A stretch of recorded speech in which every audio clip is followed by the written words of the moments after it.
नमस्कार, जय हिंद। एक बार फिर से आप सबका बहुत बहुत स्वागत है। देखिए, आज का वीडियो बहुत ही ज्ञानवर्धक है और खासकर महिलाओं के लिए बहुत उपयोगी है। हर वो महिला जो विवाहित है उसको ये वीडियो जरूर देखना चाहिए। अगर विवाहित नहीं है फिर भी एक महिला के अधिकार को जानना चाहिए कि ससुराल में आखिर बहू को कितने अधिकार मिलते हैं, क्योंकि जब अधिकार को जानेंगे तभी अधिकार के लिए लड़ेंगे। जब जानेंगे ही नहीं तो विरोध कहाँ करेंगे, लड़ेंगे कहाँ? और जब विरोध नहीं करेंगे तो लोग कुचलना चाहेंगे, है ना। तो इसलिए हमें अपने अधिकारों को जानना है, तभी हम शोषित होने से बचेंगे और दूसरों को बचाएंगे। तो इस वीडियो के माध्यम से हम आपको पूरा बताएंगे कि एक महिला को उसके ससुराल में उसके क्या क्या अधिकार होते हैं और कभी कभी उसे उन अधिकारों से वंचित भी किया जा सकता है। तो ये पूरा विवरण इस वीडियो के माध्यम से आपको मिलेगा, कहीं भी स्किप मत करिएगा, पूरा देखिएगा। देखिए, ससुराल में बहू के अधिकार क्या क्या हैं। हमने कुछ बातें लिख दी हैं, अभी बहुत सारी बातें हम आपको बताएंगे। तो पहला है संपत्ति का अधिकार। और संपत्ति कैसी? स्त्री धन, यानी जिस महिला की शादी हो जाती है उसका जो स्त्री धन होता है उस पर उसका संपूर्ण एकाधिकार होता है, कोई उससे वंचित नहीं कर सकता। तो स्त्री धन में क्या क्या आता है? स्त्री धन में आता है कि विवाह के समय जितने भी गिफ्ट दिए गए हैं, है ना, जितनी भी मुंह दिखाई दी गई है, गोद भराई दी गई है, दहेज की वस्तुएं हैं जो घर से मिली हुई हैं, यानी विवाह के समय जितनी भी चीजें हमें मिली हैं उस पर एक संपूर्ण अधिकार एक महिला का होता है, किसी और का नहीं होता है। इसमें आपकी चल अचल संपत्ति दोनों आती है। चल और अचल दोनों संपत्ति आती है। अचल का मतलब जमीन भी हो सकता है, घर भी हो सकता है। चल का मतलब पैसा हो सकता है ना। तो चल अचल दोनों संपत्ति जो विवाह के समय मिली हो और जितने भी रीति रिवाज रस्मों के साथ जो चीजें दी गई हैं, उपहार में दी गई हैं, दान की गई हैं, वो सारी चीजें स्त्री धन में आती हैं। ठीक है, तो इस स्त्री धन पर एक विवाहित महिला का संपूर्ण अधिकार होता है। दूसरी बात, गरिमा और आत्मसम्मान के साथ जीने का अधिकार। इसका मतलब क्या हुआ? भारत का संविधान का भाग 3 उसका अनुच्छेद 21 हमें जीने का अधिकार देता है, लेकिन कैसा जीने का अधिकार? गरिमामयी। गरिमामयी का मतलब आप समझिए, मैं आपको बताता हूं। जैसे मान लीजिए कि आपका पति है। अब आपका पति 1 लाख रुपए महीने कमाता है, उसकी लाइफ स्टाइल बहुत अच्छी है, बहुत अच्छे कपड़ा पहनता है, खाना खाता है, घूमने जाता है, सब कुछ उसकी लाइफ स्टाइल अच्छी है, मस्त है। लेकिन आपकी लाइफ स्टाइल एकदम खराब है। जब आप कुछ डिमांड करती हैं तो आपके लिए वो लाता नहीं है ना। वो हजारों रुपए का सूट पहनता है और आपको नहीं देता है। वो अच्छा खाना खाता है रेस्टोरेंट में जाके, लेकिन आप सूखा ही खाती हैं। कहने का मतलब कि जैसा आपका पति जीवन जी रहा है वैसा ही जीवन जीने का आपका अधिकार है। इससे आपको कोई वंचित नहीं कर सकता। हाँ, अगर आपका पति गरीब है तो आप उससे उसके हैसियत से ज्यादा डिमांड नहीं कर सकती, कहां से लाएगा। लेकिन जितना उसकी हैसियत है आप उतना डिमांड कर सकती हैं, कोई रोक नहीं है। तो आपकी गरिमामयी जीवन जीने का अधिकार आपको है।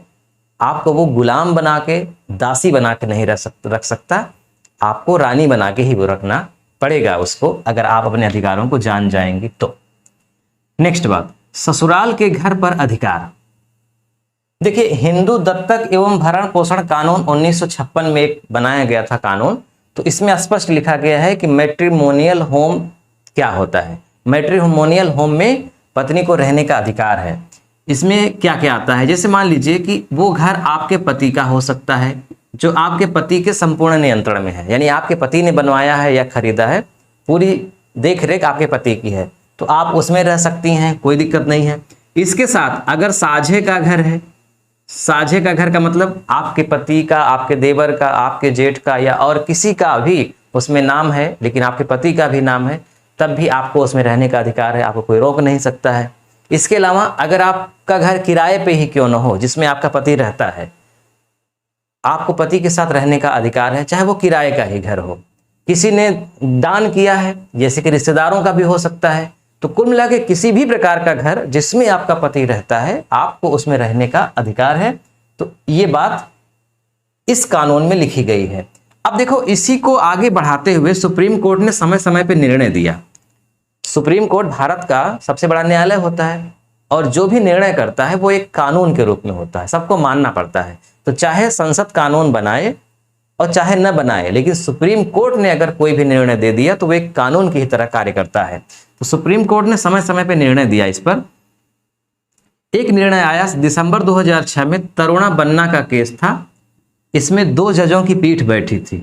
2 जज थे, एक थे SB सिन्हा और एक थे मार्कंडे काटजू। तो 2 जजों की पीठ ने एक निर्णय दिया था दिसंबर 2006 में। तरुणा बन्ना का एक केस आया था सुप्रीम कोर्ट में। तो इन लोगों ने ये कहा था कि पत्नी को केवल उसी घर में रहने का अधिकार है जिस घर की मालकियत उसके पति का हो, यानी पति के ही घर में पत्नी को रहने का अधिकार है। अगर वो घर किसी और का है तो उसमें वो रहने का दावा नहीं कर सकती, यानी पति द्वारा स्व अर्जित संपत्ति की ही वो मालकिन है और किसी की नहीं। ये निर्णय आया था 2006 में। अक्टूबर 2020 में, यानी 14 साल बाद लगभग, इसी निर्णय को पलट दिया गया। अशोक भूषण एक जज थे। अशोक भूषण की अगुवाई में 3 जजों की पीठ बैठी थी और इसने इस निर्णय को उलट दिया। देखो, सुप्रीम कोर्ट ने अगर कोई निर्णय दे दिया, अगर 2 जजों ने निर्णय दिया है तो उस निर्णय को तभी बदला जाएगा जब कम से कम 3 जज हो। अब 3 जजों ने जो निर्णय दे दिया, उस निर्णय को तभी बदला जाएगा जो कम से कम 4 जज हो। यानी जितने जजों ने मिलकर निर्णय दिया है, उस निर्णय को पलटने के लिए अगली बार उससे ज्यादा जजों की पीठ होनी चाहिए। तो इसमें ये आया कि नहीं, जो पति की अर्जित संपत्ति है, जैसे कि घर है या कोई भी और चीज है, तो उसी में केवल अधिकार नहीं है पत्नी का, बल्कि पति की ओर से साझा घर भी अगर है, कई लोगों के नाम भी अगर है, किराए पर भी है, सब में पत्नी का अधिकार है। यानी जहां भी जितनी भी संपत्ति पति को मिल सकती है, जो भी संपत्ति पति को मिल सकती है भविष्य में, उस सब पर अधिकार पत्नी का है। उस अधिकार से उसे कोई नहीं रोक सकता। इसी को और आगे बढ़ाते हुए मई 2022 में जो मैट्रिमोनियल होम है, जिसमें साझे का घर जिसको कहा गया है, तो साझे का घर कौन कौन हो सकता है, इसकी स्पष्ट व्याख्या नहीं हो पाई थी कि साझे का घर का मतलब क्या, पति के साथ और किसी का नाम हो या रिश्तेदारों का नाम हो। तो इसको और बढ़ाते हुए इसका दायरा कर दिया गया 2022 में। अभी हाल ही में मई 2022 में सुप्रीम कोर्ट का एक निर्णय आया। इसमें बताया गया कि देखो, जो साझे का घर है, मतलब परिवार के साझे का जो घर है, अगर उसमें पत्नी नहीं भी रह रही है, मान लो पत्नी चली गई विदेश किसी काम से, या पढ़ाई करने के लिए बाहर चली गई, या पति के साथ किराए पर ही रहने लगी दूसरे शहर में, तो ऐसा नहीं होगा कि उसका यहां से अधिकार खत्म हो जाएगा। जब भी वो लौट कर, चाहे जितने समय बाद वो लौट करके आए, उसका वैसे ही अधिकार होगा जैसे पहले था, है ना। यानी साझे के घर में और अगर केवल पति के नाम से है, दोनों घर में पत्नी का अधिकार हमेशा रहेगा। ये मई 2022 में इसकी और व्याख्या की गई। अब देखिए, इसके कुछ अपवाद भी हैं। अपवाद कैसा है? जैसे मान लीजिए कि अगर पत्नी यानी कि बहू सास ससुर को प्रताड़ित कर रही है, तो सास ससुर को यह अधिकार है कि वो उसे घर से निकाल सकते हैं। लेकिन कब? उदाहरण के लिए, जैसे मान लीजिए कि किसी पत्नी का पति मर गया, यानी विधवा हो गई, तो विधवा स्त्री घर में रह रही है पति के घर में। अब पति के घर में रहने का मतलब कि पति के माता पिता का घर है, मतलब उसके सास ससुर का घर है। तो अगर वो बहू अपने सास ससुर को प्रताड़ित कर रही है, मार रही है, तो वो लोग कोर्ट जा सकते हैं, न्यायालय जा सकते हैं, और न्यायालय इसको घर से निकालने का आदेश जारी कर सकता है। तो यहां तक अगर बात समझ में आ गई हो, तो एक बहुत ही इंपॉर्टेंट बात मैं आपको बताने जा रहा हूं, इसको आप ध्यान से सुनिएगा, बहुत इंपॉर्टेंट है। अगर पति की मृत्यु हो जाए तो पत्नी के कौन कौन से अधिकार हैं? पति जीवित है तब तो संपूर्ण अधिकार है, उसे कोई अधिकार से वंचित ही नहीं कर सकता, सब कुछ उसी का है एक तरह से। लेकिन अगर पति मर जाए तो विधवा का क्या क्या अधिकार है, यानी पति की मृत्यु के बाद। तो मैं सिलसिलेवार बताता हूं आपको। एक निर्णय आया था हाई कोर्ट का, छत्तीसगढ़ हाई कोर्ट का निर्णय है, छत्तीसगढ़ उच्च न्यायालय। तो उच्च न्यायालय को हाई कोर्ट बोलते हैं, तो HC लिख रहे हैं, HC मतलब हाई कोर्ट यानी उच्च न्यायालय। देखो, छत्तीसगढ़ उच्च न्यायालय का एक निर्णय है। इसमें इसने कहा है कि अगर एक विधवा है, विधवा अगर अपना भरण पोषण करने में सक्षम नहीं है, उदाहरण के लिए उसकी जो संपत्ति है पति की वो बहुत कम है। पति जब तक जीवित था वो रोज कमाता था, रोज घर का खर्चा चलता था, लेकिन पति के मरने के बाद इतनी संपत्ति नहीं है इसके पास और ये इतनी सक्षम भी नहीं है कि अपना भरण पोषण, अपने बच्चों का भरण पोषण कर सके, यानी असमर्थ है। तो ऐसी स्थिति में ये चाहे उसी सास ससुर के घर में ही रह रही हो और चाहे बाहर रह रही हो किराए पर, वो अपने सास और ससुर से अपने भरण पोषण के लिए कह सकती है, यानी कानूनी रूप से वो अपने सास ससुर से भरण पोषण का दावा कर सकती है। और सास ससुर यदि सक्षम है तो उन्हें करना पड़ेगा, लेकिन ये अगर असमर्थ हो तभी। पति मतलब विधवा चाहे उसी घर में रह रही हो चाहे बाहर रह रही हो। यही नहीं, छत्तीसगढ़ ने एक दूसरा भी निर्णय दिया इसके साथ साथ। मतलब एक तो कहा है कि भरण पोषण का जिम्मेदारी उसके सास ससुर की है अगर वो सक्षम है तो।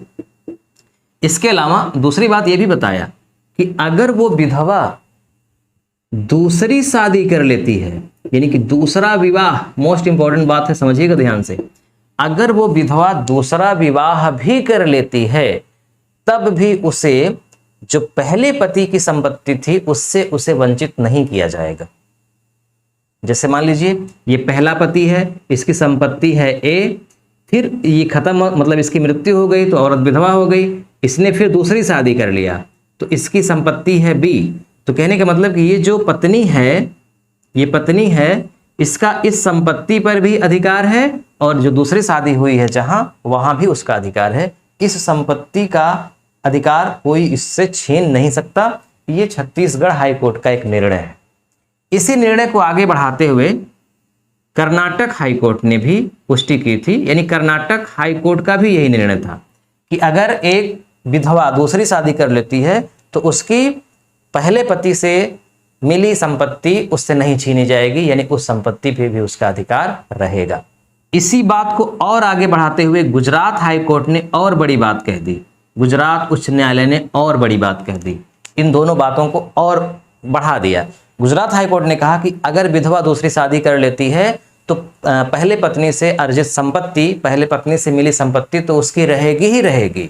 साथ में अगर मान लीजिए विधवा बिना वसीयत किए मर जाती है, बिना वसीयत के ही अगर मर जाती है, उदाहरण के लिए विधवा है, एक तो कंडीशन ये है कि उसकी संपत्ति कौन पाएगा, एक विधवा की संपत्ति कौन पाएगा, उसके बच्चे पाएंगे। तो इस बात की वो पुष्टि कर दे, पहले ही वसीयतनामा बना दे कि हमारी संपत्ति को किसको कितना मिलेगा, अच्छी बात है। लेकिन अगर उसने अपनी वसीयत का वसीयतनामा नहीं किया और उसकी मृत्यु हो गई तो उसकी संपत्ति को वरासत के रूप में उसके पुत्र को मिलेगा, उसकी पुत्री को मिलेगा, और यही नहीं, सबसे इंपॉर्टेंट बात, अगर कोई अवैध संतान है तो उसको भी मिलेगा। अवैध संतान कौन होगी? जब तक पति जीवित है तो उस महिला से उत्पन्न संतान वैध संतान होगा, है ना, ये तो आप समझते ही हैं। लेकिन अगर पति नहीं है, विधवा है वो, उसके बाद भी अगर उसकी संतान होती है तो वो अवैध, एक तरह से सामाजिक रूप से अवैध संतान है, लेकिन वो भी इनकी तरह जो उसके पति की संपत्ति है उसमें वारिस होगा। ऐसा नहीं कि पति के मरने के बाद ये संतान पैदा हुई तो इसको संपत्ति नहीं मिलेगा, इसको भी मिलेगा, इनके बराबर मिलेगा, ऐसा गुजरात हाईकोर्ट ने कहा है। और एक बहुत ही इंपॉर्टेंट चौथी बात है कि हिंदू उत्तराधिकार अधिनियम आप जानते होंगे, हिंदू उत्तराधिकार अधिनियम 1956 में बना था, इस पर हम डिटेल में आपको बताएंगे। इसकी एक धारा है 15, एक धारा 15 है, इसमें स्पष्ट रूप से लिखा गया है कि कोई भी विधवा की संतान जब उसकी दूसरी शादी होती है तो वहां भी उसकी भी संपत्ति के लिए अधिकार रखती है। यानी जब भी उसकी संपत्ति का बंटवारा होगा तो वहां पे जो संतान पैदा हुई है वो भी, और जो पहली संतान थी चाहे तो वो भी वहां हिस्सा बटा सकती है। यानी एक विधवा, कहने का मतलब जो उसकी पहला पति था वहां की संपत्ति और जो सेकंड मैरिज हुई है वहां की, दोनों का वो अधिकार रखती है। ठीक है, तो आज बस इतना ही। आज हमने आपको बताया कि एक बहू को ससुराल में क्या क्या अधिकार होते हैं। हमने बहुत ही शॉर्टकट में बहुत ही इंपॉर्टेंट बातें बताई हैं। अगर आप कहते हैं तो हम इसको विस्तार से, हिंदू उत्तराधिकार अधिनियम क्या है, भरण पोषण का कानून क्या है, हिंदू मैरिज एक्ट क्या है, ये सब कुछ, ये जो भी नियम है ये हिंदू विधवाओं पर लागू होता है, हिंदू महिलाओं पर लागू होता है। तो अगर आप कहेंगे तो हम इसको और विस्तार से आपको और चीज़ों के बारे में बताएंगे। और आप जिस टॉपिक पे वीडियो चाहते हैं ज़रूर कमेंट करिएगा। वीडियो कैसा लगा अपना सुझाव दीजिएगा। मिलते हैं नेक्स्ट वीडियो में, तब तक के लिए नमस्कार।